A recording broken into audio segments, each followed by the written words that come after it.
चुनाव को इस बार हनुमान बेनीवाल ने चतुर्कोणीय बना दिया है। मेरे साथ में इस वक्त बातचीत के लिए मौजूद है हनुमान बेनीवाल जी। स्वागत है सर आपका ईटीवी में। तो पे आप डेरा डाले हुए हैं लंबे समय से, जब से नामांकन दाखिल हुआ, क्या विश्वास लग रहा है? देखिए, दरियाबाद में तो हमने उम्मीदवार नहीं उतारा, क्योंकि उम्मीदवार उतारना ही हमारा मकसद नहीं है। हमारी पार्टी कोई एकदम नई भी नहीं है। 2018 के अंदर भी 57 उम्मीदवार आरएलपी पार्टी ने उतारे थे, और लोकसभा के अंदर भी मैं सांसद बना, 5 प्रधान और एक नगर पालिका का चेयरमैन भी है। लेकिन बल्लभ नगर के अंदर हम मजबूती से चुनाव लड़ रहे हैं।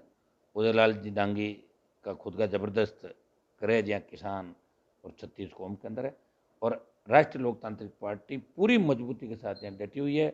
हमें दिल्ली तक ये संदेश देना है कि आप जो भेजते हो वहाँ से कैंडिडेट, जो पैराशूट उम्मीदवार है, टिकट के लिए जनता को दिल्ली जाना पड़ता है। आरएलपी पार्टी वो पार्टी है जो टिकट खुद बांटने के लिए जिला मुख्यालयों पर जाती है। एक तरफ तो आप दिल्ली जयपुर के चक्कर लगाते हो, तो कांग्रेस भाजपा ने जो मिलकर राजस्थान के अंदर लूट मचाई, गहलोत वसुंधरा ने लूट मचाई 20 साल के अंदर। जो अधिकारी जेल में गए, जैसे संधू जेल के अंदर गया था लंबे समय तक, आज उसको पूरा सलाहकार बना दिया धारीवाल जी का। आप बताओ, ये हालात इस स्टेट के अंदर जितने भी भ्रष्ट अधिकारी पकड़े जाते हैं उनको फील्ड पोस्टिंग दे देते हो आप। तो फिर भ्रष्टाचार, इस ब्यूरो को मतलब क्या रहा? भ्रष्टाचार में अगर कोई ट्रैप हो जाए, जेल में रहे, तो उसको पटक दो साइड के अंदर। जब तक उसका फैसला नहीं हो तब तक वो व्यक्ति उसके अंदर फील्ड पोस्टिंग के अंदर नहीं आना चाहिए। जवान बेरोजगार से तंग आकर आत्महत्या करा, किसान तकलीफ के अंदर है।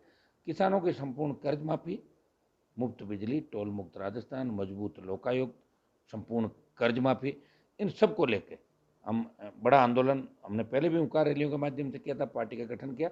दिसंबर में अशोक गहलोत के इलाके से, जोधपुर से 7 से 10 लाख लोग बड़ी हुंकार भरेंगे, और उसके बाद मेवाड़ होते हुए हम पूरे राजधानी को घेरेंगे। हमारा एक बल्लभ नगर के अंदर ये भी मकसद है कि मेलों से हम राजनीति गांव गरीब किसान के झोंपड़ी और खेत और खलिहान तक मेलों से राजनीति किसान के बेटों के हाथ में लाएं। ये भी हमारा रहेगा। दोनों ही पार्टियां ढूंढती है, उसको दे दो, इसको दे दो, उसको। तो क्या उनको किसान नजर नहीं आता बल्लभ नगर के अंदर? क्यों नहीं किसानों को टिकट दी जाती? और और मैं तो ये भी कहना चाहूँगा कि लोग टिकट के पीछे क्यों भागते हैं? पब्लिक के पास अपना वोट है। जब देश के तमाम 25 से 26 राज्यों में थर्ड फ्रंट बन गए और जहाँ तीसरी ताकतें बनी हैं, वहीं कांग्रेस और बीजेपी का दिमाग ठीक हुआ। नहीं तो एक तरफा इनकी गुंडागर्दी चलती है। एक बार ये और एक बार ये, एक बार ये, एक बार ये भ्रम हमें यहाँ से खत्म करना, बल्लभ नगर करना। पूरी जान लगा देंगे चुनाव का। पिछली बार भी ये मिथक तोड़ने का आपने प्रयास किया था कि दोनों का मिथक टूटे, लेकिन सफल नहीं हो पाए कुल मिलाकर देखो। और मेवाड़ से इस बार फिर आपने दो उपचुनाव को लेकर केंद्र में, लोग कह रहे हैं कि स्वाभिमान हनुमान बेनीवाल अपना बचा रहे हैं या फिर उदयलाल डांगी का स्वाभिमान बचाने की कोशिश कर रहे हैं? हम मेवाड़ का सम्मान, मान सम्मान बचाना चाहते हैं कि मेवाड़ के लोगों ने लंबी लड़ाइयाँ लड़ी, समझौते नहीं किए, और उस लड़ने के अंदर तमाम जातियाँ साथ थी। किसी एक जाति ने लड़ाई नहीं लड़ी, हर जाति उस लड़ाई के अंदर थी। चाहे प्रताप लड़े तो पूंजा भील ने लड़ाई लड़ी, और तमाम जातियों के लोग उस समय लड़ने के अंदर। भामाशाह थे तो उन्होंने दान वीर कहलाए, आज भामाशाह के नाम से योजनाएं चल रही। तो मेवाड़ की लड़ाई में प्रत्येक जाति का योगदान है। अपने मान ले किसी एक व्यक्ति ने और एक आदमी ने मेवाड़ को आज़ाद, ऐसा संभव नहीं है। 36 कौम मिलकर लड़ी। आज भी जब देश पे संकट आता है, प्रदेश पे संकट आता है, तो 36 कौम मिलकर। हनुमान बेनीवाल का स्वाभिमान तो देखो, मैं सांसद बन गया, 3 बार विधायक बन गया, मेरे छोटे भाई को सरकार को हरा के, गहलोत के बेटे को मैंने हरा दिया। बीजेपी मेरे सामने आई तो उसको फेंक दिया, कांग्रेस आई उसको फेंक दिया। तो चैलेंज तो राजनीति में एक दो बार ही होते हैं, रोज थोड़ी होते हैं। चैलेंज स्वीकार भी करता हूँ और लड़ाई भी लड़ता हूँ। ये मेवाड़ के मान और सम्मान की लड़ाई है, ये वीरों की भूमि है। कांग्रेस और भाजपा के पीछे पीछे लोग वोट डाल रहे हैं, हम ये चाहते हैं कांग्रेस भाजपा के पीछे वोट नहीं डाले। बल्लभ नगर के अंदर भी हो सकता है कि निर्दलीय जीते होंगे चुनाव, लेकिन जीत के फिर गोद में उनके जाके बैठे चाहिए कांग्रेस भाजपा के। मैं इतना ही विश्वास आपको दिलाता हूँ, ये उदयलाल जी डांगी, हनुमान बेनीवाल और मेवाड़ सबके स्वाभिमान की, और राजस्थान के आम आदमी, गरीब आदमी, किसान, और ये जो पूंजीपति राजस्थान को चला रहे हैं, गुंडागर्दी जो राजस्थान के अंदर चल रही है, अपराध में राजस्थान 25वें नंबर पर था, 1 नंबर पर आ गया। छोटी बच्चियां सुरक्षित नहीं, बच्चे सुरक्षित नहीं, मेवाड़ सुरक्षित नहीं, मारवाड़ सुरक्षित नहीं, शेखावाटी सुरक्षित नहीं।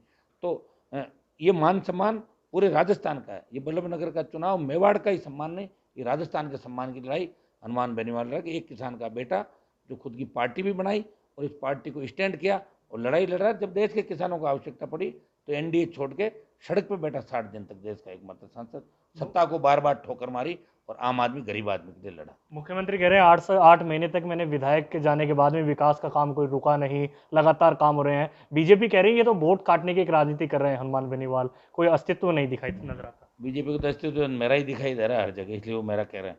जब उनको वोट दिलाए तब तो नहीं कहा कि हनुमान बेनीवाल की वजह से 25 सीट आई, कही तो नहीं बीजेपी ने, ये नहीं कही उन्होंने। और मैं तो लोकसभा के अंदर कहा था कि बीजेपी को अगर इतना ही ज़्यादा वो है तो 2, 4, 6 MP इनके इस्तीफे दे दे, मैं भी दे देता हूँ, वापिस चुनाव करा लेते हैं। अगर हम जीत गए तो आप अब जिद मत करना, और अगर मैं हार गया तो राजनीति छोड़ दूंगा। ये तो सदन के अंदर आप मेरा बयान देखो ना, कोई कुछ, इनको दोनों पार्टियों को तकलीफ यही है कि ये नई सोच और नए संघर्ष के साथ क्यों आया, ईमानदार है, लोग इसके साथ हैं, लाखों लोग साथ है, ये मतलब बर्दाश्त नहीं रहता हूँ। अब बीजेपी कोई आंदोलन थोड़ी खड़ा कर पा रही 3 साल में सिवाय बयान के। और अच्छा, कोरोना में क्या हुआ, स्टेट गवर्नमेंट तो फेल हुई, दिल्ली की सरकार भी फेल हुई, लाखों लोग कोरोना के अंदर जवान चले गए, पत्रकार चले गए, नेता चले गए, डॉक्टर चले गए, इंजीनियर चले गए, वकील चले गए। तो इसके लिए कौन जिम्मेदार, मैं हूँ क्या जिम्मेदार? या तो गहलोत जिम्मेदार है या दिल्ली की सरकार जिम्मेदार है। आरोप प्रत्यारोप, पैसे कमाना, उद्योग धंधे लगाना। दूसरी बात ये कि जो राजस्थान में जो समीकरण बन रहे हैं जो वर्तमान में, उनको आप कैसे देखते हैं? देखिए, बहुत अच्छे समीकरण बन रहे हैं। 23 में राष्ट्रीय लोकतांत्रिक पार्टी सबसे बड़ा दल होगी राजस्थान के अंदर, क्योंकि राजस्थान मेवाड़ के साथ और भागों में बंटा हुआ, मारवाड़ अलग भूभाग है, बीकानेर संभाग का अलग है, शेखावाटी अलग है, भरतपुर अलग है, कोटा संभाग अलग है।